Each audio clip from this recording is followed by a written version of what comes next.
생물학이 우리에게 말해주는 것은 거의 없다. 자아란 그저 충족될 수 없는 불완전한 제약 없는 갈망스러운 상태일 뿐이다. 한마디로 말하면 생물학이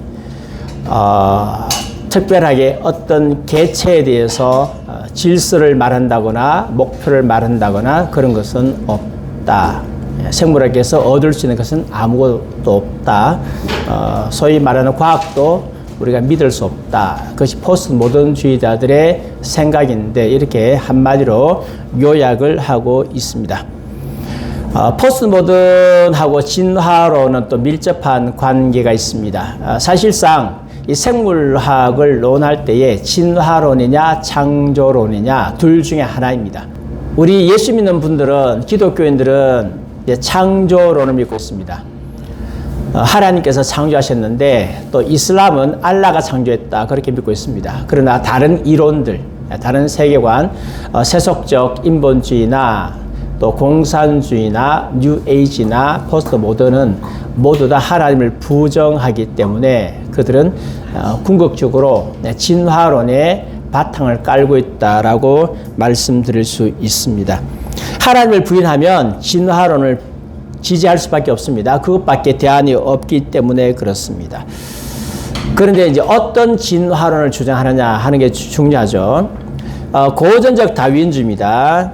찰스 다윈의 원래 논문처럼 자연 도태나 적자 생존을 수단으로 종의 변화의 점진적 과정을 가정한다.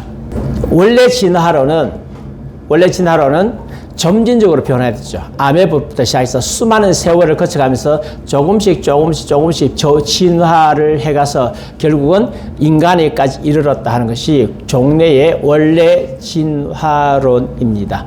물론 이렇게 주장하는 분도 있지만 요즘에는 이런 진화론을 주장하는 분들은 거의 없습니다. 왜냐하면 증거가 없기 때문에, 중간 하석 단계에 대한 증거가 없기 때문에 이렇게 주장하는 분들은 거의 없는데, 그래도 억지서 넣은 사람들이 있긴 있어요. 이게 중간 하석이다 하고 유튜브에 올리고 그렇게 해서 사람들이 하는 사람들이 있긴 있지만, 실제적으로 보면 중간 하석이라고 말하기가 어렵고 대부분의 학자들은 중간 하석은 없다라고 그렇게 말을 해서, 그래서 그 다음에 나온 것이 이제 네오 다윈주의죠.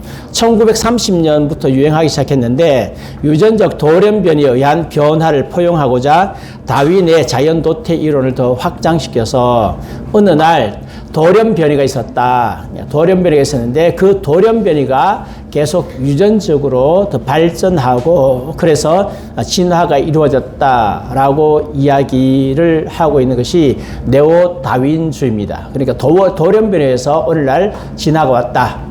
네오 다윈주의인데 이렇게 주장하는 이유가 결국은 중간 하석이 없기 때문에 그렇게 설명할 수밖에 없다라고 하는 것이죠.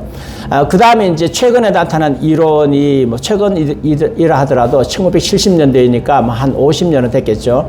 5, 60년 됐는데 단속 평형 이론 또는 단속 진화설이라고 이야기합니다. 어떤 작고 고립된 인구 집단 내에서 갑작스럽게 일어나는 변화, 갑작스럽게 어떤 집단 내에서 확 이렇게 변화가 일어났다. 갑작스럽게 원숭이들 무리가 있었는데 이 원숭이 무리 가운데 갑자기 무슨 변화가 일어나가지고 갑자기 사람이 됐다. 이렇게 이것이 단속 진화론이라고 이야기를 합니다. 이런 세 가지 형태의 진화론이 있다는 것이죠. 그런데 보면 이제 그 세속적 인본주의자들은 뭘 믿느냐? 네오 다윈주의를 믿는다 그랬습니다. 세속적 인본주의자들이 고정적 다윈주의를 믿지 않습니다. 왜 그러냐? 증거가 없으니까요. 그래서 증거 없는 것은 어느 날 돌연변이에 의해 가지고 확 올라갔다라고 해야만 되니까, 또 마르크스 레닌주의자들 또 뉴에이지 신봉자들은요 단속 평형 이론을 옹호한다 그랬습니다. 어느 날 갑자기 새로운 세상이 왔다. 그래서 이 단속 평형 이론을 도입해서 마르크스 레닌주의는 서서히 자연적으로 유토피아, 공산주의 이상향은 오지 않는다. 뭔가 혁명을 일으켜야 된다. 그래서 혁명을 정당화하는 방법으로 단속 이론을 사용하고 있고, 뉴에이지 주의자들은 어느 날 갑자기 초일이 된다. 초인이 되어서 뉴 에이지의 세계에 들어간다라고 하면서 단속 평형 이론을 이야기하고 있습니다. 근데 문제는 이제 포스트 모던주의자들이죠. 포스트 모던주의자들은 상대적 진리를 주장하고 있죠. 절대적 진리가 없다.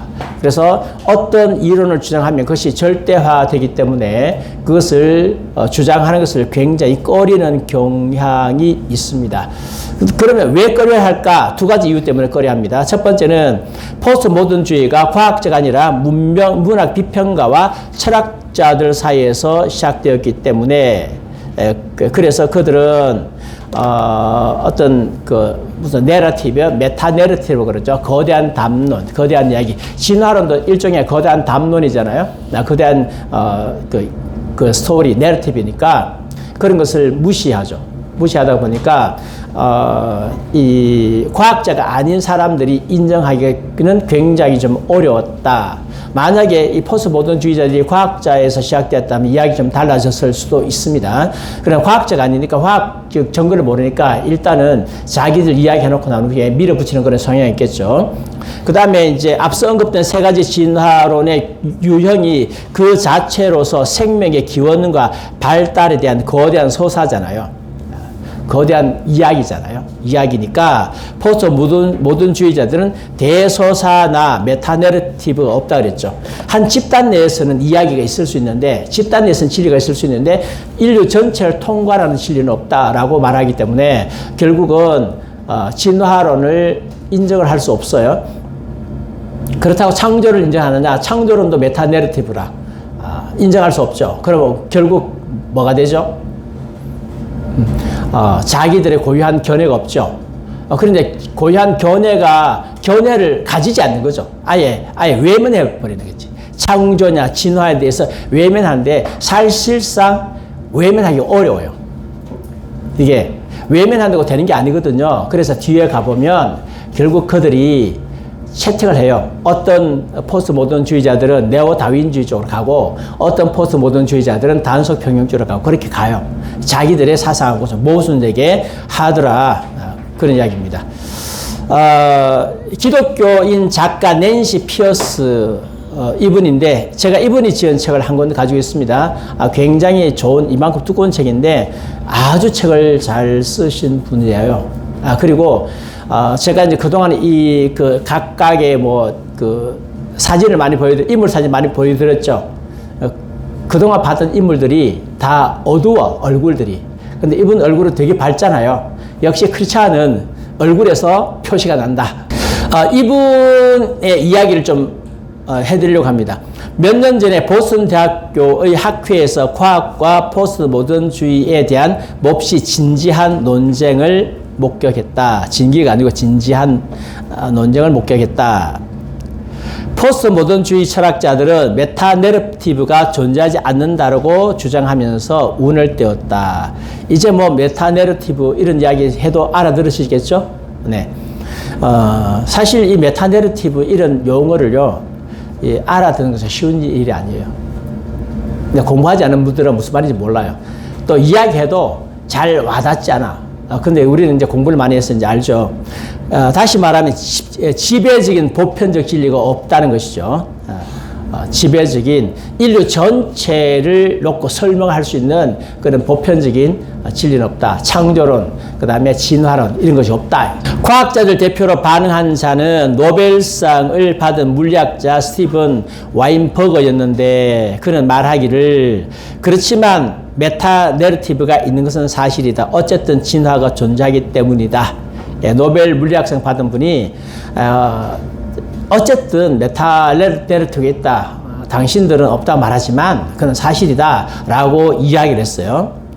그랬더니만 이런 빅뱅에서부터의 태양계 생성과 그로부터 인간 생성의 생명의 생성으로 이어지는 광대한 메타 내러티브이다. 진화가 사실이기 때문에 메타 내러티브가 적어도 한 가지는 한다는 것이 증명된다. 그렇게 물리학자 노벨상을 받았던 물리학자가 그렇게 말을 했습니다. 그랬더니만 포스트 모던주의 철학자들은 몹시 예의 바르게 대답하기를 거저 당신의 메타 내러티브에 불과하다. 진화는 그저 사회적 구조물에 불과하다. 다른 모든 도식처럼 인간 정신의 산물일 뿐이다. 라고 말을 했습니다. 그래서 철학자들은 자기들은 메타내러티브가 없다고 했기 때문에 그 과학자의 이야기도 메타내러티브에 불과하다. 당신의 메타내러티브다. 그렇게 이야기했다는 것입니다. 자, 이런 상태에서 이제 그 포스트 모던주의자들이 어떻게 그 창조와 진화에 대해서 이야기할까 상당히 좀 궁금해집니다. 그러면 이들은 과학과 지식, 다시 말하면 과학에 대해서 어떻게 생각할까? 과학에 대해서 어떻게 생각할까? 한번 보겠습니다. 그 전에 왜 포스트 모던주의를 공부해야 되느냐? 지금이 포스트 모던 시대예요. 그래서 모든 사상이 포스트 모던 중심으로 흘러가고 있습니다. 심지어 포스트 모던 시대에 설교 어떻게 될 것인가. 그래서 요즘에 이제 설교학을 공부를 하면 원포인트 설교에 대해서 이야기를 많이 해요. 그 이야기 설교를 하라. 원포인트 설교를 하라. 그게 어디서 나왔느냐? 포스트 모던에서 나왔어요. 그 이야기를 열심히 하다 보니까 이야기가 없는 게 아닙니다. 성경 이야기로 많이 돼 있으니까 다 이야기는 아니지만 그러다 보니까 교인들이 딱딱한 교리하면 잘 안 듣는 거죠. 이야기만 좋아하는 거죠. 드라마만 좋아하고 교회 갔을 때 이야기 계속 이야기만 좋아하죠. 문제가 좀 있는 거죠. 자, 과학이 지식이 아니다. 어떤 포스트 모던주의자들은 과학이 지식이 아니라고 사실상 주장한다. 대신에 그들은 카오스 이론과 과학의 예측 불가능함, 불확정성 혹은 진화, 태화의 불확실성, 기타 등등의 개념으로 소통한다. 물론 이제 과학의 모든 원리가 하나의 원리로 다 되는 것은 아닙니다. 하나님께서 그렇게 해놓지 않으셨습니다. 그래서 지금은 우리가 부분적으로 안다고 성경이 말씀했습니다. 그때는 완전하게 알지만 부분적으로 알죠. 그래서 이 세상에 어떤 이론이든 간에 이 세상에 있는 현상들을 하나의 이론 가지고 다 설명할 수가 있다 없다? 없어요. 하나의 이론 가지고 다 설명하려고 하는 것 자체가 교만한 발상입니다. 동양에 제가 한의학 했으니까 그 한의학의 중요한 사상이 있죠. 한의학의 가장 밑바닥이 되는 사상이 뭐냐면 이게 그 음양오행론이거든요. 음양오행론을 조금 더 근본적으로 가면 오운 6기론이 나와요. 근데 음양오행론이라고요. 근데 이 음양오행론이 원래는 철학사상이었어요. 당시 중국에 철학사상이었는데 이 철학사상을 의학에 도입을 해요. 어느 책에서? 황제내경에서 의학에 도입해서 음양오행을 가지고 모든 것을 다 설명해요. 그러니까 한의학은 근본적으로 음양오행을 빼면 한의학 설명 안 돼요. 이거 가지고 전부 다 설명을 다 하거든요. 그러면 음양오행 가지고 모든 병들이 다 설명될 수 있느냐? 아니, 음양오행 가지고 모든 병들이 다 설명될 수 있으면 못 고칠 병이 없잖아요. 근데 못 고칠 병이 생기거든. 책에 보면 어디 나라 그래서 보법 사법이 나오거든요. 빼고 양이면 음을 다하고 양이 높으면 양을 빼고 음을 높여주고 음이 높으면 음을 빼고 양을 높여주고 하면서 서로 이제 맞추어가면서 하는데 그렇다고 해서 모든 병들이 다 낫느냐? 그렇지는 않거든요. 다시 말하면 무슨 뜻이냐면 음양오행 가지고 한의학은 설명하려고 하지만 그래서 그게 설명이 안 들어오면 다 배척하지만 실제적으로 그것은 모든 것을 다 통과하는 이론은 아니다. 하나님께서 그런 이론 주신 적이 없다. 그런 이론 주신 적이 없습니다. 그래서 이 과학이 맞는 거는 맞지만 과학의 원리가 굉장히 중요하지만 그것으로 모든 걸 다 설명할 수 있는 건 아니다. 성경도 마찬가지입니다. 성경도 과거에는 학자들끼리 많이 싸웠습니다. 성경을 하나의 주제로 관통하려고 할 때에 어떤 주제로 관통하는 것이 좋을까? 그랬을 때 제일 처음 나온 것이 언약이라는 주제였어요. 언약으로 다 관통하자. 근데 언약으로 다 관통하는데 언약으로 다 관통이 안 돼. 설명이 안 되는 게 많아. 그래서 그 다음에는 하나님 나라를 한번 해보자 하면서 하나님 나라를 가지고 이제 쭉 하니까 설명이 너무 잘 됐어. 근데 그거 가지고 설명하니까 좀 약한 것이 있어요. 예를 들어서 하나님 나라는 통치 개념이잖아. 통치 개념으로 설명하니까 하나님과의 개인적인 임재, 기도, 개인적 관계 이것이 설명이 잘 안 돼. 그리고 구속의 설명이 잘 안 돼. 그러니까 항상 통치에서 구속은 조그만한 부분을 차지하고 하나님의 임재, 이것도 조그만 부분을 차지하는 거예요. 그래서 어떤 분들은 아니다. 성전 개념으로 한번 설명해보자 하니까 성전 개념으로 설명을 하니까 하나님의 임재, 하나님과 관계 너무 좋아. 근데 하나님의 계명이 설명이 잘 안 돼. 하나님의 계명의 설명이 잘 안 되거든요. 그러면 구속 개념으로 한번 해보자 하니까 죄 사함 받고 다 좋은데 우리의 삶이 죄 사함 받는 삶으로 끝나는 게 아니거든요. 하나님의 비전도 성취해야 되고 하나님의 통치도 받아야 되고 하나님께 기도도 해야 되고 다 설명이 안 된다고요. 그래서 성경의 어떤 주제도 그 주제 하나만 가지고 모든 성경을 다 관통할 수 있는 것이 없어요. 그래서 이제 최소한 성경을 관통을 하려고 하면 4개의 주제를 가지고 해야 된다. 구속, 임재, 통치, 확장 이런 주제를 가지고 해야만 그래도 성경에 포괄적으로 다 된다. 그럼 이 주제가 다냐? 또 그것도 아니에요. 네. 성품이라는 주제도 굉장히 중요한 주제잖아요. 이것도 어디를 깔 것인가 했을 때에 사실은 성경의 주제는 상당히 복합적으로 돼 있어서 내가 통치를 강조하고 싶을 때는 하나님 나라의 주제를 가지고 하는 게 맞고 하나님과 관계를 가지고 이야기할 때는 임재라고 하는 주제를 가지고 하는 게 맞고 구속을 이야기할 때는 구속이라는 주제를 가지고 이야기하는 게 맞고 확장을 이야기할 때는 확장 개념을 가지고 이야기하는 게 맞고 그렇게 해야지 성경이 더 강조되는데 하나의 개념을 가지고 통치 개념을 가지고 확장이라는 주제를 이야기해버리면 무슨 현상이 벌어져요? 확장이 왜소해지는 거예요. 그만큼 이것이 마음속에 와닿지 않는 거죠. 그래서 각각 할 때는 이 주제를 부각시켜서 이야기해야 될 필요가 있다. 그래서 하나를 가지고 모든 것을 다 설명할 수는 없는 일입니다. 모든 것을. 그럼에도 불구하고 하나님 나라라는 주제도 중요하고 언약이라는 주제도 중요하고 성전이라는 주제도 중요하고 그렇죠. 구속 주제도 중요하죠. 확장 주제가 중요한 거예요. 이게 없는 게 아니에요. 설명 못한다고 해서 그 주제가 나쁜 거지 아니냐? 아니죠. 설명 못한다고 해서 그게 아니라 각각 다 중요한 주제죠. 포스트 모던주의자들은 사실 예측 불가능한 거 있죠. 그래서 포지 이름도 나와요.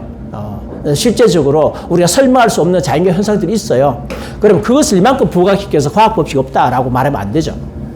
그는 그대로 설명해 가지만 과학 법칙은 반드시 주장하기 때문에 포스트 모던주의자들은 무질서를 가지고 질서가 없다라고 말하면서 올바른 것이 아니다.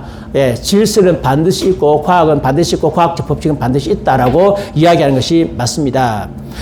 버클리 대학의 철학자 교수였던 폴 페어 라벤드 포스트 모던주의자입니다. 얼굴 보니까 아까 낸시 피어시하고 상당히 좀 비교되시죠. 그래서 하나님이 없다라고 주장하는 분들은 얼굴 자체가 굉장히 경직되고 평화가 없어요. 그렇죠? 하나님 믿는 사람들 얼굴이 굉장히 온화하고 화평하고 그래서 저는 길거리에 다니는 할머니들, 할아버지들 가운데서 예수 믿는 사람 골라내려 가면 80%는 제가 자신 있어. 그 중에 못 맞춘 사람도 있긴 있어. 근데 그분들은 믿음 잘 아는 사람들. 경건하게 새벽기도 하고 예수님 성품대로 사는 사람 골라내려 하면 거의 100% 자신 있어요. 어디서 표시나요? 얼굴에서 표시나요. 딱 보면 표시납니다. 여러분 밖에 나서 죄 못 지어요. 얼굴에서 나 예수 믿는 사람 해놨어. 저 밖에 나서 죄 못 지어요. 제 얼굴에 목사 써놨다라 그래요. 사람이. 제 충청도 가서 이발소에 들어갔거든요. 이발하는데 그 이발사가 저한테 그런 이야기 하더라고요. 목사님이시죠? 저보고 뭐 교수님이시죠? 학교 선생님이시죠? 그런 이야기 제가 많이 들었거든요. 많이 들었는데 처음 하는 말이 목사님이시죠? 제가 목사 티 안 내려고 얼마나 노력을 많이 했는데 목소리도 이렇게 안 하고 어깨도 이렇게 안 올리고 그렇게 다니고 평범하게 다니는데 근데 어쩔 수 없어. 날 수밖에 없는 거죠. 한 문화권에서 과학이라고 불리는 것이 다른 문화권에서는 악마의 주술로 불린다고 주장한다. 그래서 이 문화권에서는 서양 문화권에서는 과학이지만 저 아프리카 가면 그는 주술에 불과하다. 제공된 풍부한 자료를 고려하는 사람들에게 또한 저열한 본능, 명백한 정확함, 객관성 혹은 진리의 형태로 나타나는 지적 안정감에 대한 갈망을 채우려고 자료에 실을 떨어뜨리지 않는 사람들에게 명백해질 사실이 있다. 그것은 모든 환경에서 또한 인간 발달의 모든 단계에서 옹호될 수 있는 원칙이 한 가지뿐이라고 하는 것이다. 한 가지다. 그건 뭐죠? 무엇이든지 다 좋다. 니도 옳고 나도 옳다. 과학도 옳고 아프리카의 무당 점치는 것도 옳고 주술도 옳고 다 옳다. 그래서 무엇이든지 도타에서 저술을 설명하는 과학 원리입니다. 과학의 역사상 많은 이론이 만들어지고 받아들여지고 확립되었으며 진리로 승격되었다가 시간의 흐름에 따라서 폐기되었다. 그때는 과학의 원리였는데 시간이 지나가니까 폐기되더라. 네. 과학자가 한 이론을 지지하기 위해 과학적 자료를 제시할 때에 그 자료는 결코 중립적일 수 없는데 과학자가 의도를 가지고 있기 때문이다. 과학의 모든 분야에서 의문의 여지는 남아있는데 과학적 이론들이 일상적으로 수정되기 때문이다. 또 과학적 제도는 매우 자주 정치적 쟁점이 된다. 과학자들은 보통 증명되지 않는 추측을 가지고 일하고 선입견을 통해서 모든 자료를 여과한다. 자기에게 맞지 않는 것은 여과하기 때문에 흘려버리기 때문에 그래서 과학적이라고 하는 것을 인정하기가 매우 어렵다라고 이야기했습니다. 이야기가 다 틀린 것은 아닙니다. 다 틀린 것은 아니지만 또 이 이야기가 또 다 맞는 것도 아닙니다. 예. 객관적으로 증명되어지는 과학적 원리가 원칙이 굉장히 많이 있습니다. 예. 그것이 실제로 생활에 응용이 되고 있고 유익이 굉장히 많이 되는 것들이 있습니다. 무시할 수가 없는 것이죠. 그러나 과학자들이 어떤 의도를 가지고 실험하는 것도 사실입니다. 진화론자들은 아예 진화론의 전제를 깔고 그렇게 하고 있고 저기 자유주의 고고학자들은요 그 전제를 깔고 이야기합니다. 그래서 고고학 같은 경우에 보면 같은 그게 유물이 나왔어요. 유물이 나왔는데 보수주의자들, 복음주의자들의 고고학 해석하고 자유주의 해석하고 정반대예요. 복음주의자들은 어떤 유물이 나오면 이것이 성경을 증명한다고 말하고 있고 자유주의자들은요 어떤 유물이 나오면 이 유물에서 성경이 영향을 받았다고. 성경보다 이것이 먼저 있었다. 그래서 해석이 전혀 다르다. 전혀 다르기 때문에 뭐 다 틀린 것은 아니지만 그러나 과학적인 객관적인 법칙이 있는 것은 엄연한 사실입니다. 그리고 그 객관적인 법칙이라고 하는 것이 이것이 다윈 이전에 나왔던 객관적인 법칙, 다윈 이전에 나왔던 하나님의 경외하는 사람들이 발견했던 객관적인 법칙이 결국은 진리가 되어져요. 다윈 이후에 나왔던 것들은 바뀌어요. 그래서 다윈 이후에 나왔던 뭐 설이 믿을 만한 게 없어요. 진화론도 지금 많이 바뀌었죠. 많이 바뀌었습니다. 설명 안 되잖아요. 지금 빅뱅 이론이 도전을 많이 받고 있어요. 얼마 전까지만 하더라도 빅뱅 이론이 뭐 굉장히 환영을 받았는데 그래서 빅뱅 이론을 가장 뒷받침해 주는 것이 우주 배경 복사라고 하는 거거든요. 그런데 지금 현재 밝히진 바에 의하면 우주 배경 복사는 없다라고 얘기해요. 그러니까 빅뱅 이론은 틀렸다는 거죠. 이미 이제 빅뱅 이론이 문제가 되기 시작하고 사실 빅뱅 이론을 증명할 만한 과학적 근거는 없거든요. 없는데 과학자들이 싫으니까 하나님 창조가 싫으니까 그걸 받아들인 거예요. 그냥 받아들여 설명했는데 이제는 이제 과학적 발견이 더 이렇게 많이 되니까 이게 이제 설명이 잘 안 되는 거죠. 그래서 서서히 이제 발을 서서히 빼고 있는 중인데 나중에 요 다음이나 지난번에 제가 빅뱅을 한번 달았는데 또 시간 되면 정확하게 최근에 발견된 논문에 의해서 그것을 다시 한 번 더 이야기해서 이제 그리스도인들이 빅뱅 이론을 믿어야 될 이유는 전혀 없다. 그냥 창세기 1장을 그대로 하나님께 창조했을 때 믿으면 되지. 거기다 뭐 빅뱅까지 집어넣어가지고 머리 복잡하게 만들 필요 전혀 없다는 거죠. 그 다음 보겠습니다. 과학의 상대성과 중립성에 대한 의심들이 있어서 1900년대 중반에 마이클 플라이니가 개인의 지식, 그 다음에 토마스 쿤의 과학혁명 구조 이런 책들이 과학이 절대적이 아니라 상대적이다 또는 과학이 중립적이지 않다라고 이야기했던 그 대표적인 저서들입니다. 쿤입니다. 과학에 대한 주장을 이렇게 했습니다. 과학은 그저 사실을 연구하고 기록함으로써 진부하고 증거해가는 학문 분야가 아니다. 소위 사실이라 불리는 것들은 과학자의 세계관이 가정하는 바에 의해 다양한 방식으로 이해되고 해석될 수 있다. 그러나 과학적 이론과 인식 체계가 되게 틀렸다고 증명이 되었다고 해서 선호도를 상실하지는 않는다. 예, 진화론이 틀렸다고 하지만, 진화론이 이미 과학적으로 맞지 않다고 하지만, 여전히 진화론을 믿고 있는 사람은 인류 전체의 우리나라 국민들의 60% 이상은 진화론을 믿고 있습니다. 그들은 진화론이 진짜인지 가짜인지는 그렇게 중요하지 않습니다. 학교에서 그렇게 배워왔기 때문에 그 전제를 떨쳐버리지 않는다는 것이죠. 대신 낡은 이론들은 지지자들과 함께 소멸하는 경향이 있다. 새롭고 창조적인 이론들은 젊은 과학자들의 주의를 끄는데 이들은 낡은 이론 대신에 자신들의 이론을 추진한다. 최근의 과학적 이론은 그저 최근의 이론에 불과한데 미래의 다른 이론으로 대체될 것이다. 물론 이럴 수는 있습니다. 과학자들이 정직하지 못한 그런 것을 가지고 그렇게 할 수 있습니다. 그런데 뭐 양심적인 과학자는 그렇지 않은데 되게 이제 좌파 사상에 물든 과학자들이나 뭐 통계학자들 그런 문제가 많아요. 옛날 문재인 대통령 때 통계청장을 바꿨잖아요. 통계청장이 정직하게 보고하니까 화가 나는 거죠. 그걸 바꿨어요. 그랬더니만 새로운 청장이 취임하면서 뭐라고 했는가 하면 앞으로 통계로 보답해 드리겠다고 그랬거든요. 그다음부터 통계가 완전히 달라진 거죠. 그다음부터 엉터리 통계 냈고 지금 우리나라 여론조사 완전 엉터리잖아요.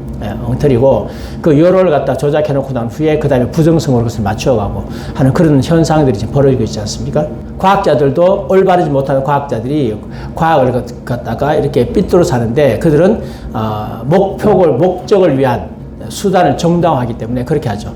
그런 과학자들이 있으면 이제 과학을 신뢰하기가 좀 어려운데 사실은 지금 그런 과학자들이 많이 있습니다. 많이 있기 때문에 우리가 과학이라고 했을 때에 사실 믿기가 좀 많이 어렵죠. 고대 뼈를 가지고 사람 얼굴을 해보시오.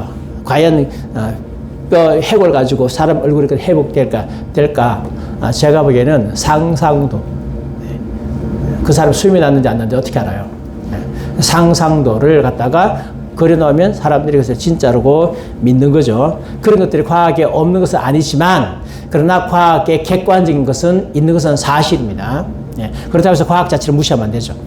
이는 포스트모던주의의 개념, 즉 과학자를 포함한 모든 사람이 특정한 문화나 언어 속에 갇혀 있어 세계에 대한 객관적인 그림을 주장할 수 없다는 개념과 부합한다. 아닙니다. 객관적인 그림을 주장할 수 있습니다. 메타내러티브가 있습니다. 거대한 서사시, 하나님께서 천지를 창조하시고 우리는 거대한 서사시, 인간을 타락했고 예수님께서 구속하셨고 그 다음에 새하늘과 새 땅 올 것입니다. 거대한 담론, 서사시는 분명히 있습니다. 하나님께서 과학의 원리를 주셨고 그것을 그동안에 많은 과학자들이 발견을 해가지고 우리가 그 덕분에 지금 많은 혜택을 보고 있습니다. 네. 만유인력도 있습니다. 만유인력이 있는 반면에 무엇도 있느냐? 양력도 있습니다. 그래서 비행기가 뜨는 거예요. 비행기가 뜨는 것은 양력 때문에 비행기 뜨는 거죠. 그것도 있습니다. 없는 게 아닙니다. 네. 만유인력이 있기 때문에 중력이 있기 때문에 위에서 떨어지면 죽는 겁니다. 안 날아갑니다. 예, 달에는 없습니다. 그래서 붕붕 떠갑니다.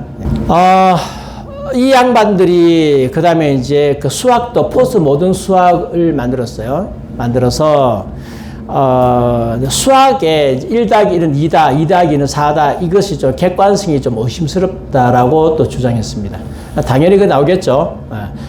그것은 우리의 법칙인데 당연히 의심하겠죠. 그래서 이제 이 1979년에 드글라스 호프스테터 이 양반이 플리츠상 수상작인 괴델 에셔 바흐 영원한 황금끈 이 책을 썼어요. 이 책이에요.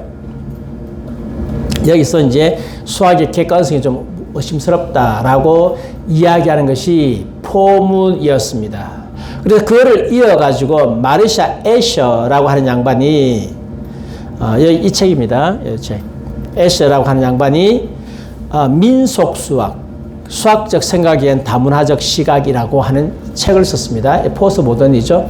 민속수학 이라고 하니까 수학의 절대적인 법칙은 없고 그 사이에서만 1+1은 2다. 이렇게 되겠죠. 네. 수학에 대한 다문화적 시각이라는 책을 썼습니다. 써서 수학 교육의 대부분이 서양 세계의 가정에 의존하고 있다고 주장했습니다.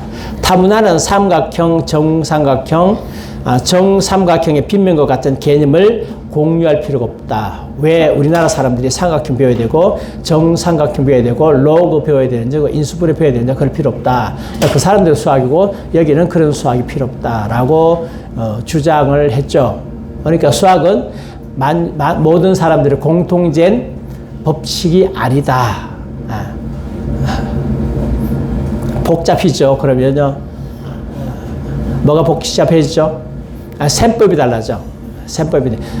셈법이 십진법에 의해서 지금 전 세계가 통일되어 있는데 이게 포스트 모던이 들어가면 우리가 지금 100달러를 가져갔어. 그러니까 유럽에 가면 100달러가 1000달러가 될 수 있고 아프리카에 가면 10달러가 될 수 있고 돈의 가치가 오락가락해.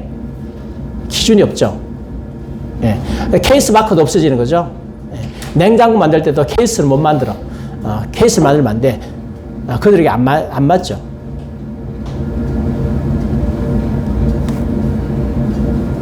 사각형 외부 실제를 가지고 있는 것인가, 혹은 우리 정신 속에 있는 것뿐인가.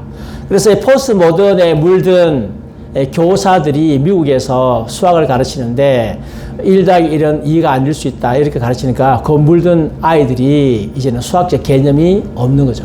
우리나라는 없어요. 우리나라는 그렇게 가르치면 큰일 나는데 미국에는 종종 있는가 봐. 교사들이 굉장히 심각한 교사들이 많아요.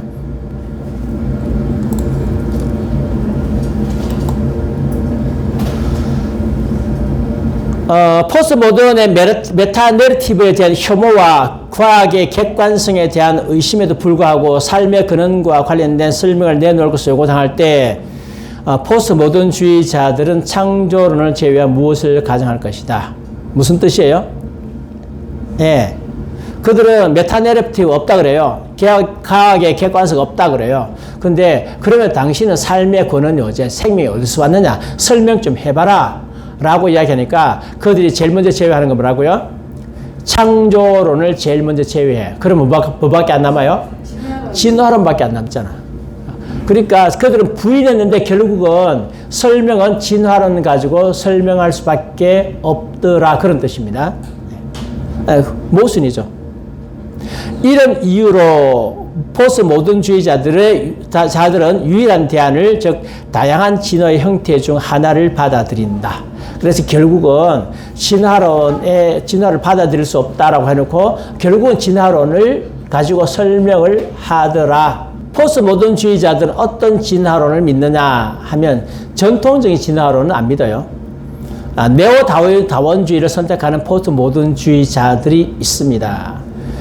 생명의 기원에 대해서 어떤 포스트 모던주의자들은 네오 다원주의를 선택하더라.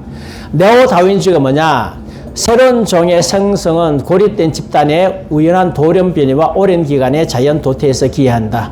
제가 많이 설명드렸으니까 다시 설명할 필요 없을 것 같은데 1930년대의 진화론 과학자들은 다윈의 자연 도태 이론을 새로 시작된 유전학과 혼합하여 네오 다윈주의라고 불렀습니다. 그래서 유전 인자 때문에 갑자기 튀고 갑자기 고등생물로 진화하고 전부 다 네오 다윈주의라고 이야기할 수 있습니다. 유명한 리차드 로티가 다니엘 데네시 책 다윈의 위험한 아이디어를 공개적으로 지지를 했습니다. 이 책은 네오 다윈주의의 관점을 가지고 있으며 불드와 엘드리지의 단속 평형 이론을 심각하게 비판하고 있는데 자기들끼리 막 싸우는 거죠. 이제 다니엘 데넷의 그 다윈의 위험한 아이디어라고 하는 책을 좀 보겠습니다.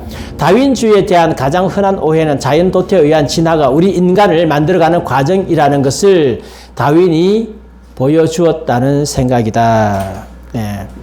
자연 도태의 궁극적 목적이 뭐냐? 자연 도태의 궁극적 목적, 가다가 결국 뭐가 만들어졌다고요? 인간이 만들었지. 인간의 최종적이다. 이것이 자연 도태의 궁극적인 것이다. 그게 뭐라고요? 위험하다. 그런 뜻입니다. 그런데 이 포스트 모던주의자들은 진화론을 지지할 수밖에 없어요. 왜 지지하느냐? 지지하는데 인간이 진화의 필연적 목표라는 사실을 부인합니다. 그들은요. 전통적인 다윈주의자는 쭉 가다가 여기에 누가 나왔다? 쭉 가다가 여기에 인간이 났다. 인간이 나왔다. 요거 부인하더라. 우연을 진화의 주된 촉매를 보기 때문이다. 이렇게 가는 게 아니고 어느 날 우연하게 팍 튀어나왔다. 우연하게. 그렇게 보기 때문에 전통적인 것이 아니라 네오 다윈주의를 지지한다는 거죠. 미셸 푸코 유명한 사람입니다. 좀 이따 나올 거예요. 화이트, 폴 디맨, 그리고 토마스 쿤, 뭐 이런 사람들이 이 진화론을 받아들일 수밖에 없죠. 인간이 진화의 텔로스 혹은 궁극적 마침 또는 인류가 특별하다고 가정하는 것은 인간 중심적인 생각이다.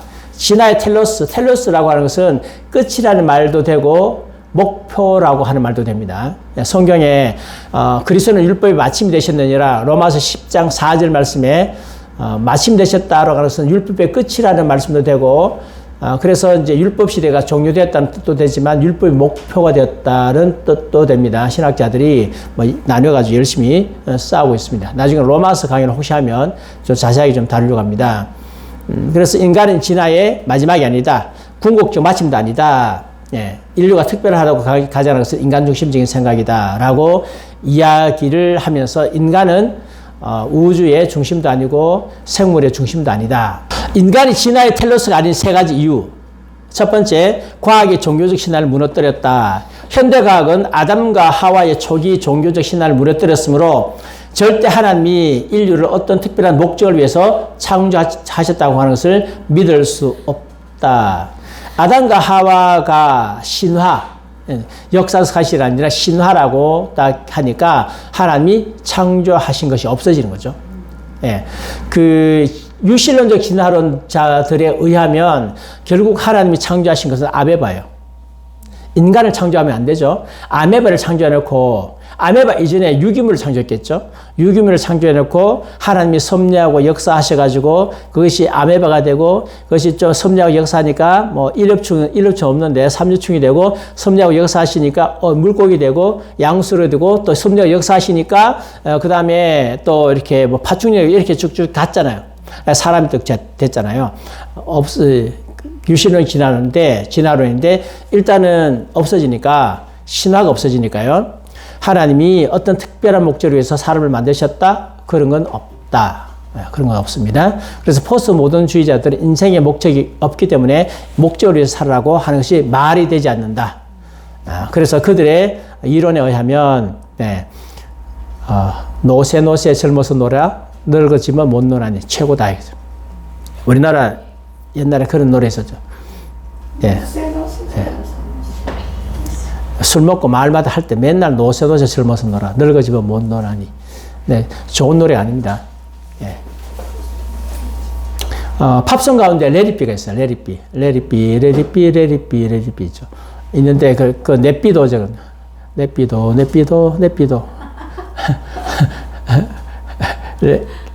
레디비가 내버려 두라는 뜻이거든요. 내비도.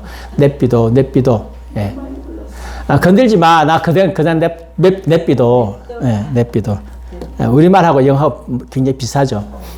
그 다음에요, 과학자들은 사람과 컴퓨터 기술을 통합시키므로 다음 단계 인간을 진화시키는데 이미 힘을 쏟고 있으며 전체 진화의 진행에 있어서 인간 존재를 그저 하나의 작은 단계로 만든다.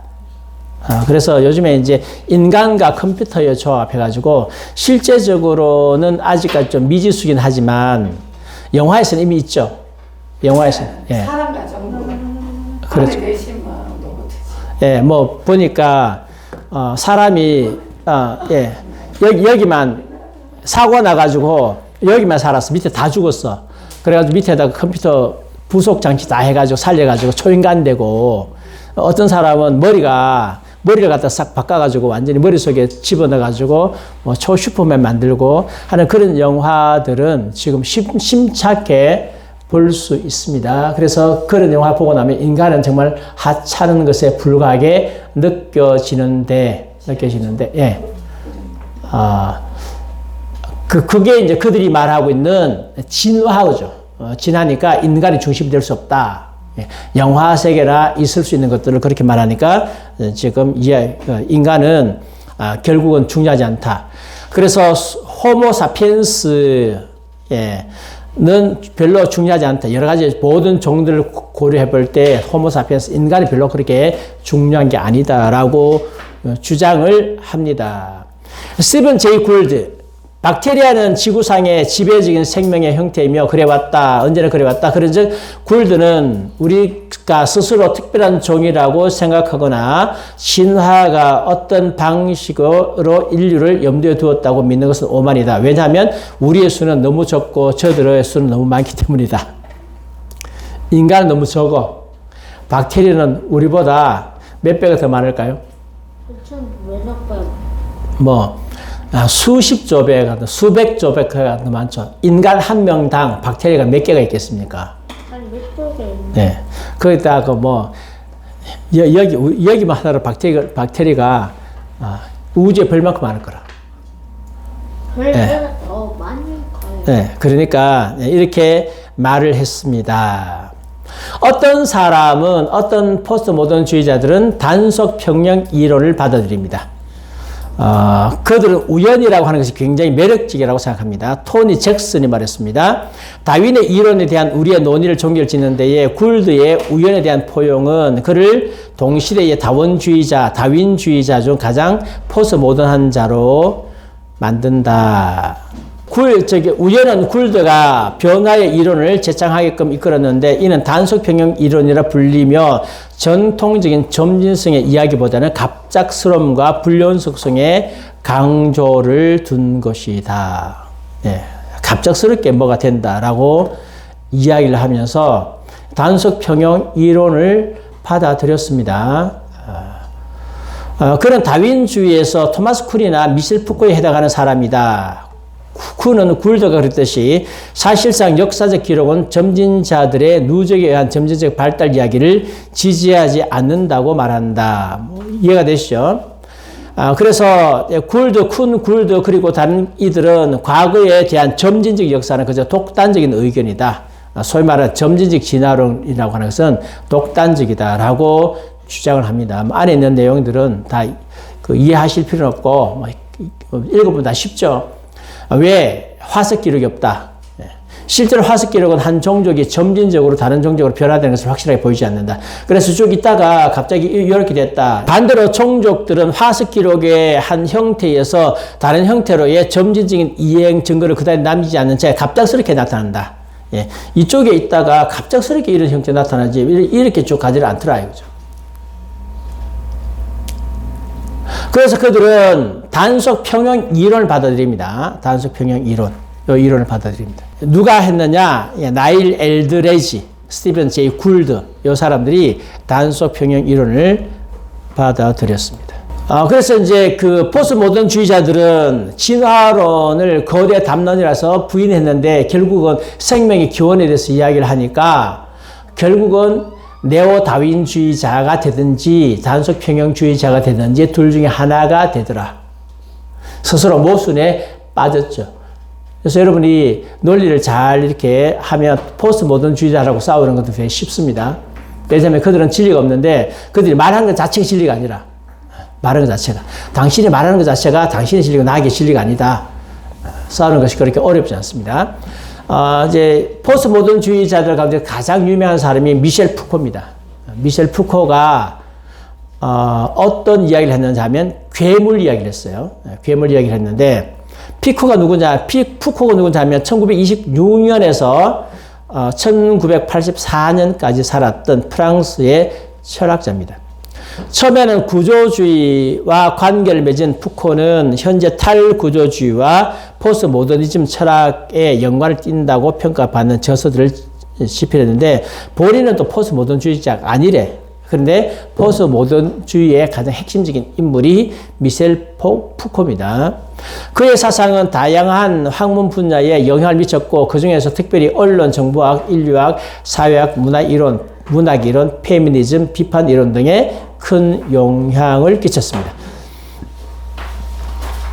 타임즈 고등교육 가이드는 2009년에 푸코를 세계에서 가장 많이 인용된 인문과학 저자로 설명했습니다. 논문에 있어서 인용이 많이 되면요, 그 사람은 노벨상을 받는데 도움이 됩니다. 그래서 대개 노벨상을 받는 학자들이 있어요. 학자들이 있는데 그 학자들이 책을 하나 써요. 책을 쓰면 다른 논문 저자들이 5,000회 이상을 그 사람의 논문을 인용하면 이 사람 세계적인 대학자 분야에 들어가요. 그러면 이 사람 노벨상과 가까워요. 우리 한국에서는 지금 그런 사람이 있는지 모르겠지만 4,000회 이상 있는 분은 있어요. 근데 기독교계에서도 이제 책을 쓰잖아요. 쓰면 다른 어떤 뭐 신학자나 다른 분들 글을 많이 인용하죠. 인용하는데 그래서 글을 많이 인용하면 할수록 인용당하는 그 학자는 세계적인 학자 반열에 들어가는 거예요. 그래서 저는 이제 항상 책을 볼 때 뒤에 보면 참고 서적을 보거든요. 참고 서적에 누가 많이 인용되었는가 하는 걸 쭉 보면 역시 이제 이분이 세계적인 학자구나라고 하는 것을 알게 되고 또 특별히 이제 한국인 학자들의 글을 얼마나 인용했는가 이렇게 쭉 좀 살펴봐요. 최근에는 한국인 학자들도 상당히 많이 인용되고 있어요. 과거에는 한국인 학자 가운데 김소연 박사 한 분 정도 인용됐는데 요즘에는 최근에 많은 분들이 뭐 우리나라 신학자들 이제 세계적인 반열에 막 올라가니까 인용되고 그렇게 하면서 봤습니다. 근데 이제 기독교 저서 가운데서 가장 많이 인용된 성경 빼놓고 예수 빼놓고 성경 빼놓고 가장 많이 인용된 사람이 누군지 아세요? 기독교 학자 중에 학자라고 해도 되고 하여튼 뭐 기독교 문학과까지 포함해가지고 가장 많이 인용된 기독교 저서 있잖아요. 저술 가운데서 가장 많이 인용된 사람이 있어요. 우리나라 사람? 예? 우리나라 사람이에요? 예? 우리나라 사람 아니에요. 칼빈 아니에요. 예? 아니에요. 20세기 사람이에요. 메체? 이 사람은 신학자 아니에요. 문학가요. C.S. 루이스? C.S. 루이스예요. C.S. 루이스가 인용을 가장 많이 당했는데 사실 C.S. 루이스를 난이에 연대기 좋긴 한데 신학적으로 문제가 좀 있어. 그래서 로이드 존스가 C.S. 루이스를 거부했어요. 신학적 문제가 있어서. 그래서 C.S. 루이스를 너무 좋아하지 마세요. 우리는 영어 때문에 좋아할 건데요. 네, 뭐 난이에 연대기 잘 썼어요. 그런데 이 푸코는 프랑스에서 에이즈로 사망했어요. 아마 이때 사망한 날짜가 앞부분 나왔죠. 1984년. 여러분, 1984년 이때는 에이즈로 죽었다라고 하면요. 이게 보통 일이 아니었어요. 그때 에이즈로 거의 죽지 않을 때예요. 근데 초창기에 에이즈로 죽었어. 뭐 하다가 죽었어요? 동성애도 죽었겠죠. 그래서 포스트 모던주의자들이 죽으라고 동성애를 지지하는 거죠. 남과 여밖에 없다라고 하는 것은 포스트 모던주의자들에서 모독이에요. 그런 진리는 없어. 왜 남과 여밖에 없느냐? 어떤 데서는 20가지 성이 있을 수 있고 어떤 데서 50가지 성이 있을 수 있는 거지. 꼭 남자처럼 생겼다고 해서 그 사람 남자로 말할 수 있느냐? 꼭 결혼을 남자, 여자가 해야 되느냐? 왜 남자끼리 하면 안 되느냐? 여자끼리 하면 안 되느냐? 이게 어느 이론에서 가능해요? 포스트 이론에 가능한 거라. 지금 사실은 우리가 지금 동성애로 싸우잖아요. 싸우는데 뭐하고 싸우느냐? 포스트 모던하고 싸우는 거예요. 근데 포스트 모던에 물든 사람은 절대적인 진리 인정 안 하잖아요. 그러니까 서로 물러날 수 없는 한바탕 싸움을 지금 하고 있는 거죠. 근데 포스트 모던주의자들이 누가 포스트 모던으로 옷을 갈아입었다고요? 전번에 강의 기억나나요? 자기들이 이론으로 세계를 한번 해보려 했는데 안 됐잖아요. 싹 옷을 갈아입었죠. 그래서 우리는 그 네오막시즘을 그래요. 네오막시즘. 네. 네오막시즘과 포스트 모던은 밀접한 관계가 있어요. 공산주의 폭력혁명으로 세계를 무너뜨리려고 했는데 무너진 나라가 있어. 근데 잘 안 무너지거든요. 우리나라도 지금 무너뜨리려 했는데 쉽게 안 무너지잖아요. 네, 그러니까 왜 안 무너지느냐? 뭐가 있어서? 교회가 있었어. 교회가 있어서 무너지지 않는 거죠. 지금 한국에서 동성애 반대하는 단체가 교회 빼놓고 어디 있어요? 그래서 그들이 진지전을 해야 하면서 진지 구축하는 거죠. 뭐를 가지고요? 동성애 가지고. 동성애 가지고 진지 구축하면 뭘 깰 수 있습니까?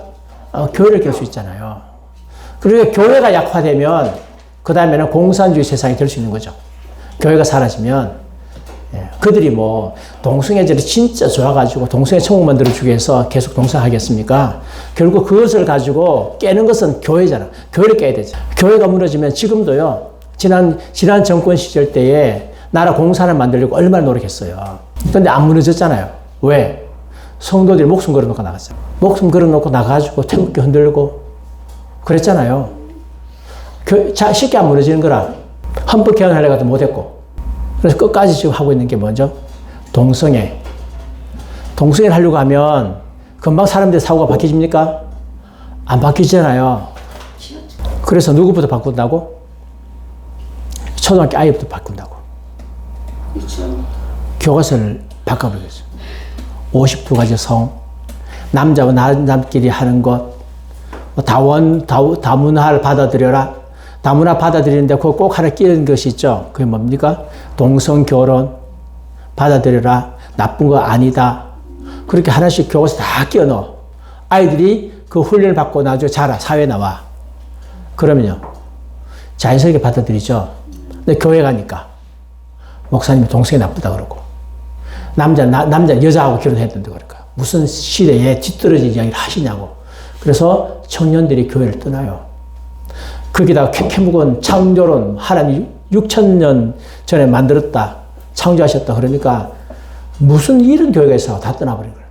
근데 교회는 교인들한테 사상교육 안 시켰다고요. 근데 교인들 사상교육 시켜야 되는 거예요. 세관 교육 시켜야 돼요. 네. 근데 세계관 어렵잖아요.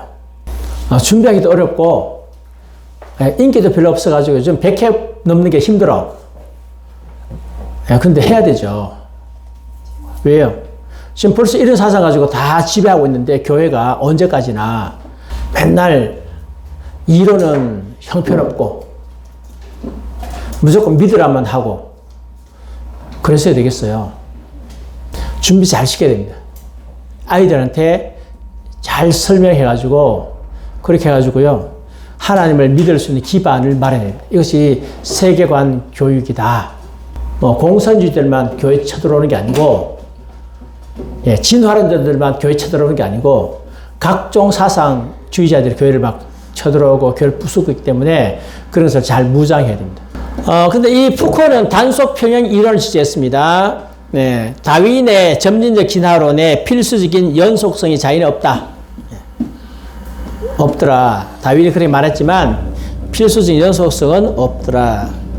네, 그래서 학자들이 조금만 이렇게 책 읽으면 이 연속성은 없다라고 이야기해요. 지금 공산주의자들도 그렇고 다 이렇게 이야기해요. 네. 심지어 휴머니즘, 그 세속적 인본주의자들조차도 네오 다윈주의를 지지하지 점진적 다윈주의를 지지하지 않거든요. 우리의 경험에 따르면 자연에는 그런 연속성이 드러나지 않으며 대신 조각나고 희미해진 채로 드러난다. 존재하고 있는 실제의 지리학적인 이 지구상의 공간에서 우리는 서로 뒤얽힌 생물들과 직면하고 있다. 이 엮임의 순서는 우연, 무질서, 교란, 그 이상의 것이 아니다. 그렇지 않습니다. 질서가 있습니다. 작은 원소로 시작해서 식물, 동물, 그리고 마침내 인간을 향하는 연속적인 진화 대신에 푸코는 우연히 형성된 것으로 보이는 존재들의 혼란스러운 디스크입니다. 우연히 어떤 게 막 근데 뒤죽박죽 되었다. 그래서 자연의 비연속성을 받아들이며 지구 역사상 혁명을 주장한다. 거대한 자연재해를 포함해서 자연재해가 한번 왔더니만 혁명이 일어났더라. 다양한 종을 육성해낸 자연의 요소들에는 태양과 지구의 관계, 기후적 조건, 지구 외피 움직임, 홍수, 해성, 바다, 화산과 열이 포함된다고 믿는다. 그래서 새로운 종족 출현에 대한 또 다른 가능성은 뭐라고요? 괴물들이다. 그래서 어느 날 화산이 폭발했더니만 새로운 종이 태어났더라. 해일이 휩쓸어 갔더니 어느 날 새로운 종이 태어났더라. 해성 충돌을 했더니만 어느 날 새로운 종이 태어났더라. 괴물들입니다. 괴물들이다. 겉보기에 가장 귀한 생명체들이 괴물입니다. 귀한 생명체들이 존재에 대한 전 우주적 계획에 필수적으로 속해 있으며 원형에 다른 어떤 것만큼이나 자연스러운 변형이라고 믿어야 한다. 비록 그것들이 우리에게 구별된 현상으로 드러나지만, 그래서 어떤 외부적 충격에서 귀한 생명체가 나타날 가능성이 많다. 또한 이 형태들이 비슷한 형태의 생물로 발전하는 수단이 된다고, 그들 선조여여 이 형태들이 생겨난 것과 마찬가지로 다음 세대를 준비하고 만들어낸다고, 사물의 질서를 방해하는 대신에 질서를 기여해야 된다고 믿어야 한다. 새로운 어떤 괴물이 나타나면 인류를 파괴하는 것이 아니라 더 나은 질서로 해서 나아갈 수 있다. 그렇게 이야기를 하는 거죠. 그래서 영화 같은 것을 보면 거대한 트랜스포머, 제가 트랜스포머 영화 안 봤어요. 예고편을 안 봤는 것 같아요. 보니까 이 트랜스포머 맞아요?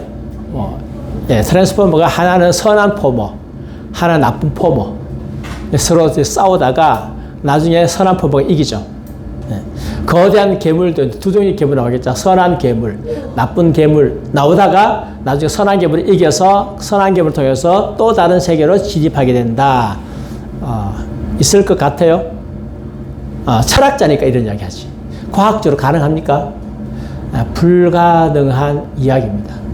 어쩌면 괴물의 산출이라는 폭력을 통해서만 자연의 더욱 큰 규칙성과 대칭적 구조를 지닌 존재들을 만들어낼 수 있는지도 모를 일이다. 괴물이 나타나가지고 모든 것을 다 정리하고 새로운 질서가 올 수 있다라고 이야기했는데, 사실은 궤변에 불과하죠. 이론이 풍부한 상상의 사물이지만 관찰의 과학에서는 있을 수 있다 없다? 없죠. 근데 있을 수 없는 이야기를 왜 제가 여기에 기록해 놨겠습니까? 이 사람의 영향력 때문에. 이런 사람이 포스트 모던을 지금 이끌고 간다고.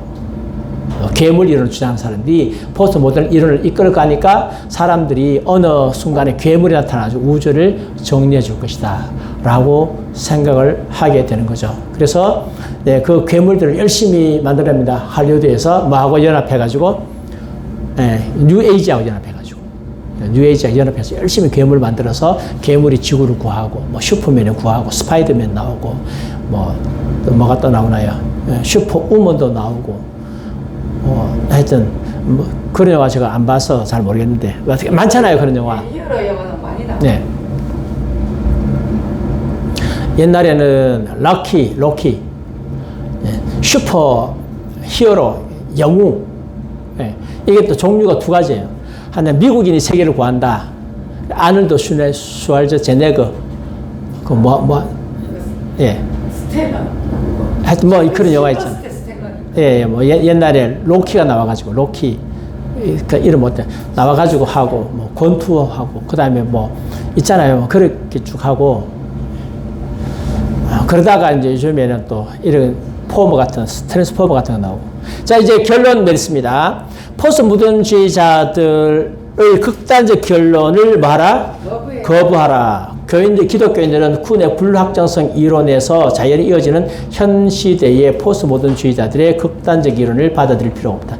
사실 괴물 이론은 괴물이죠. 궤변에 불과합니다. 받아들일 필요가 전혀 없습니다. 실제된 진리는 존재한다, 안 한다?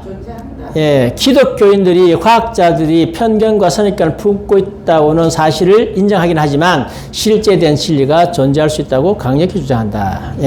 물론 과학자들 편견이 있어요. 선입견까지 하는 과학자는 있습니다. 근데 실제된 진리는 반드시 있다. 철학자 J.P. 모어랜드가 기독교적 입장을 이렇게 말했습니다. 과학은 적어도 대부분의 과학자와 철학자들이 이해하는 대로라면 우주가 이해할 수 있는 것이고 변덕스럽다? 변덕스럽지 않습니다. 우주가 변덕스럽지 않습니다. 그래서 1년 365일이고요. 그 다음에 계절이 몇 계절이 있습니까? 4계절. 4계절이 있습니다. 그런데 한의학에서는 계절을 몇 개로 나누는지 아세요? 계절을 5개로 나눠요.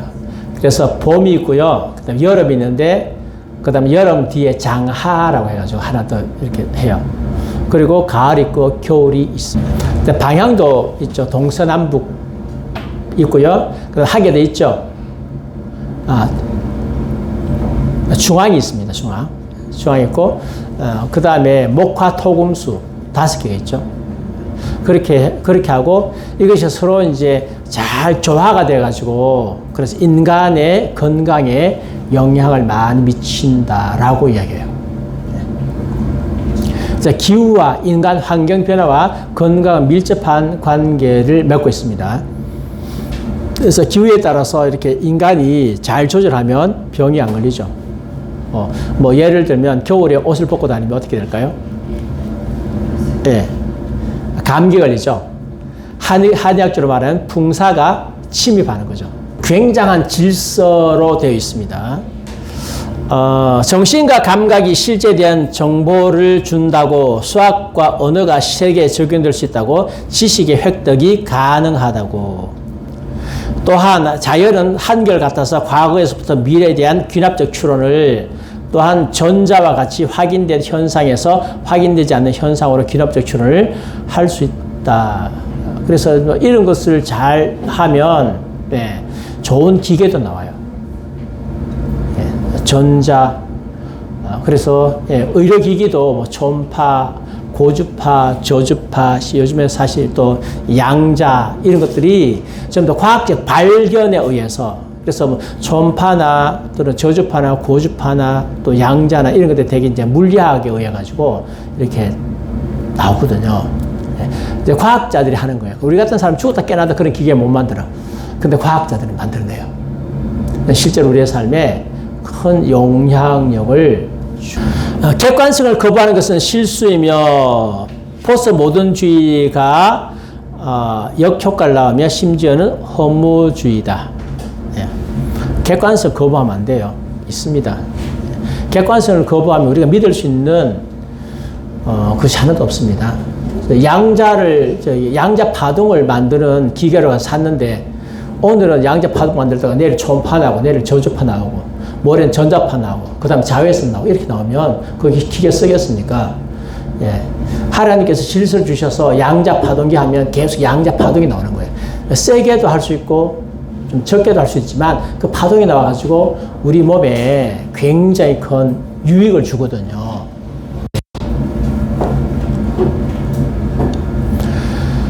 과학은 진리에 대한 주장을 판단하기 위한 합리적이고 객관적인 기준을 제공한다.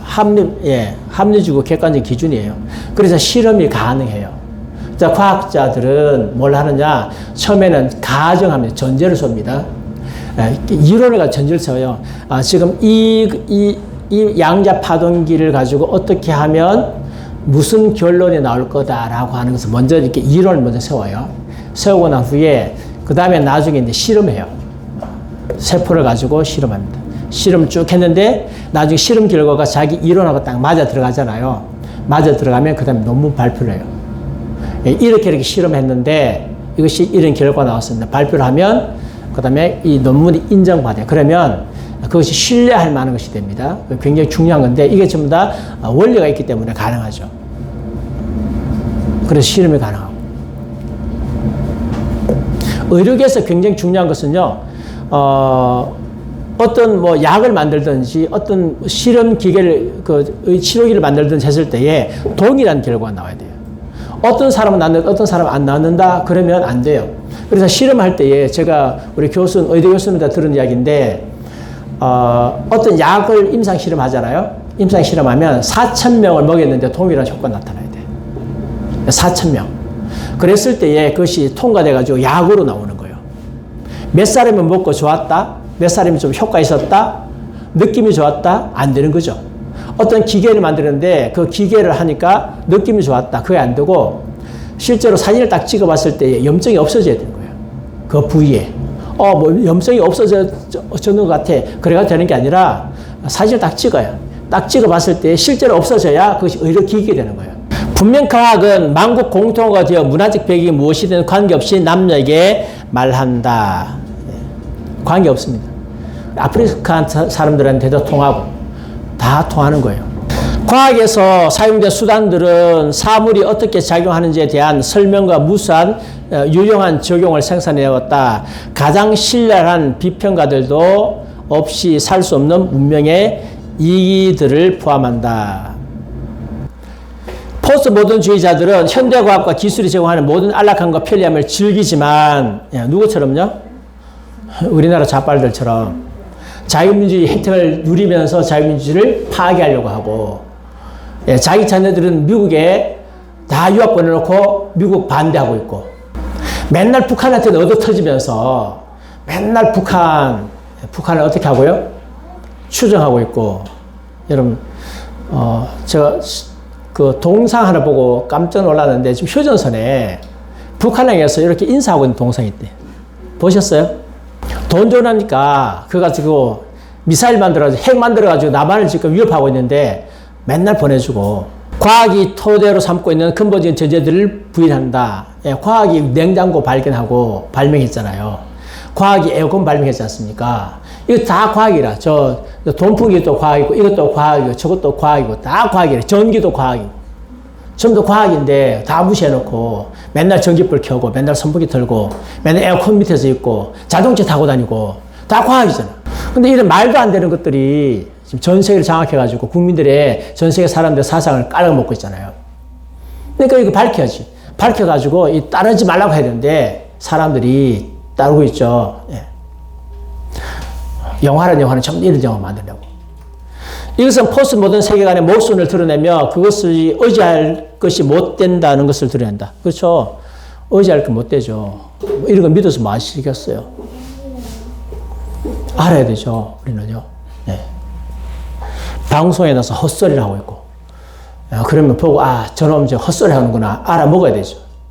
포스트 모던 과학에 대한 주위의 과학에 대한 실패한 접근법과 대조적으로 역사는 과학적 방법의 실제성과 신뢰성을 증명한다. 그렇죠? 역사를 봤을 때 과학적 방법은 신뢰할 만하다. 사실 과학은 어디서 시작됐다고요? 성경에서 시작됐습니다. 현대과학은 진리를 바라보는 성경적 관점에서 발견한 것이다. 발생한 것이다. 현대과학. 성경에서 나왔어요. 우주가 논리적인 것은 논리적인 신에 의해 창조되었기 때문이라는 기독교적 전제가 없더라면 현대 과학의 출현은 불가능했을 것이다. 하나님께서 법칙을 주시기 때문에 인간은 그 법칙을 발견해가지고 생활에 이용하죠. 과학이 거기서 나왔습니다. 그래서 신의 영광을 위해 이 책도 있고요. 신의 영광을 위해 이 책도 있고 그 다음에 이 책이 있습니다. 과학의 영혼. 낸시 피어스가 썼는데 이거는 제가 가지고 있는 책이에요. 예. 자주 인용하는 책입니다. 지난번에 한번 인용했고 여기 보면 기독교 세계관이 왜 현대과학에 기여했는지 저술을 해놨어요. 결국은 다른 세계관들은 신격화잖아. 자연은 신격화잖아. 그러니까 과학의 연구 대상이 아니지만 하나님께서 피조물 만드셨으니까 연구 대상이죠.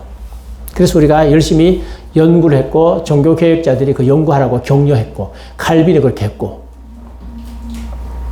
프란시스 베이컨이 기독교인입니다. 이 사람이 현대과학의 아버지인데요. 뭘 주장했습니까? 귀납법 주장했잖아요. 연역법이 아니라 관찰과 실험을 통해서 과학적 사실을 점진적으로 구체내야 된다. 관찰과 실험 해가지고 사실 하나씩 끄집어내는 귀납법을 만들었어요. 그래서 이제 과학자들이 관찰과 실험을 통해서 원리를 끄집어내는 거죠. 과학이잖아요. 아는 것이 힘이다. 굉장히 유명한 말이죠. 그럼 다른 학자들, 그다음 화학, 고생물학, 세균학, 소득된 수술, 유전학, 연력학, 컴퓨터 과학, 그리고 다른 많은 전공 분야들, 그 선두주자들 누구냐? 기독교인들이에요. 그래서 이 기독교인들이 뭘 믿어요? 창조를 믿잖아요. 그래서 그 조덕영 박사라고 창조화학회에 계신 분 같은데 인터넷에 보니까요, 이런 기사가 나왔더라고요. 성경의 창조를 믿은 대표적인 위대한 과학자 37명. 누굽니까? 레오나르도 다빈치, 천재과학자, 비행기, 잠수함을 설계했어요. 이때가 언젠데? 칼빈 시대인데. 칼빈보다 전 시대가 모르겠어요. 비행기를 설계했어요. 잠수함을 설계했어요. 코페르니쿠스 지동설 주장했죠. 지구가 돈다고 그랬습니다. 과학자예요. 예수 믿는 사람입니다. 교회가 반대하고 그게 아니죠. 갈릴레오, 망원경. 갈릴레오는 갈릴레이 유태인이에요. 유대인이가. 유대인인데 예수 믿었어요. 아니, 유태인이에요. 그 다음에 목성, 위성. 케플러 법칙 발견했고요. 파스칼, 팡세의 저자. 컴퓨터 원조랍니다. 로버트 보일의 법칙. 뉴턴, 만류인력 법칙, 미적분, 뉴턴이 발견했대.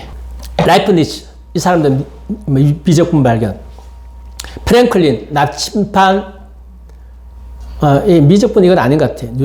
밑에 라이프니츠 같아. 프랭클린, 나침반 발명.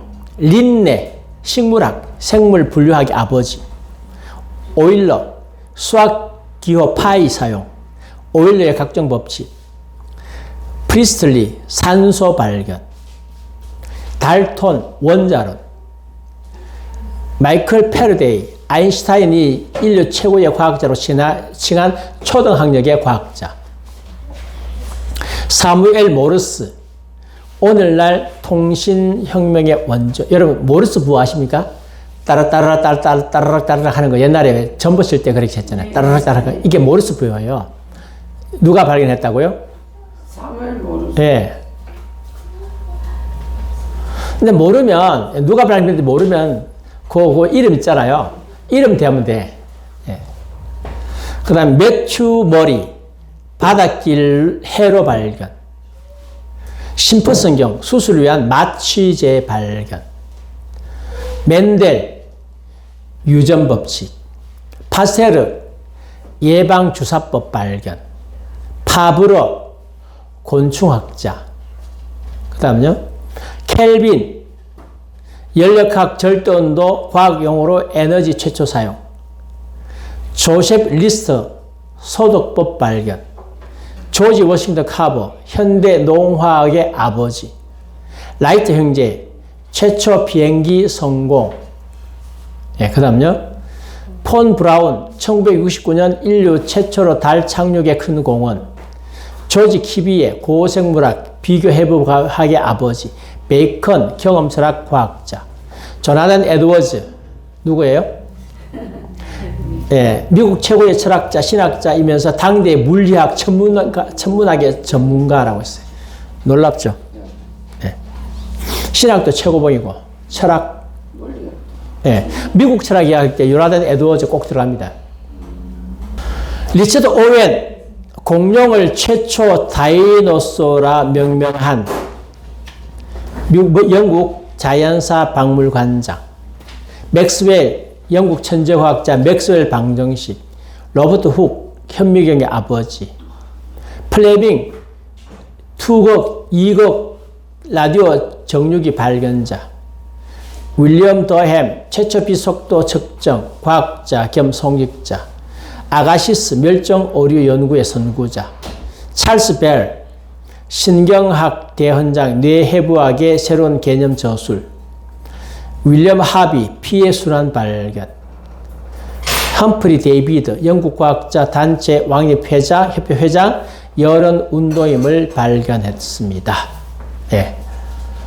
과학자들이 이렇게 발견했습니다. 이것이 전부 다 하나님께서 법칙을 만들어 놓기 때문에 발견했고, 이런 법칙을 발견하고 발명했기 때문에 우리가 편리한 생활을 누리고 있는데, 뉴에이지주의자를 다 부인하고 즐기고 있죠. 우리는 뉴에이지가 아니고 포스트모던을 절대로 따라가면 안 되고, 하나님의 창조를 믿고 하나님께 영광 돌리는 삶을 살아야 합니다. 기도하겠습니다.